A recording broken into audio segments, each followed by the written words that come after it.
翻嚟最後一節嘅新聞啦。大老山隧道午夜開始加價，平均嘅加幅係大約11%。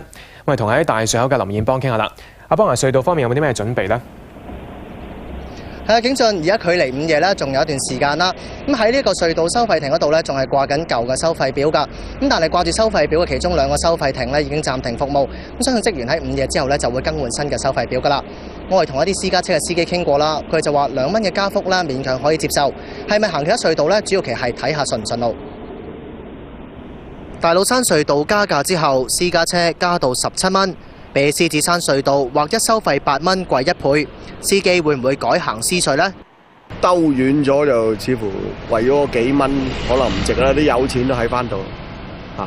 即係如果順路都係照行嘅。係啊，都係噶啦，因為你始終都係佢會各條隧道都係加完又加噶啦，你都唔俾得咁多。因為如果趕時間啦，你有時塞車，你始終係嗰邊快啲噶嘛。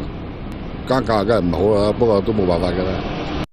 今次加價，除咗電單車加1蚊去到13蚊之外，其餘嘅車劃一加2蚊，私家車由15蚊加到去17蚊，輕型同中重型貨車分別加到去24蚊同28蚊。大老山隧道對上一次加價係喺2010年，行政會議喺5月批准平均加價11.1%。政府早前話加價之後，實際回報率只係得3.38%，回報率偏低，認為加幅合理。而家平均每日大約有56,000架次嘅車使用大老山隧道，政府估計加隧道費之後，大約會有500架車轉用獅隧，少過100架車轉用大埔道同青沙公路。我哋都同一啲的士司機傾過啦，咁佢哋就話咧，其實行邊條隧道咧，主要都係睇下乘客嘅意願。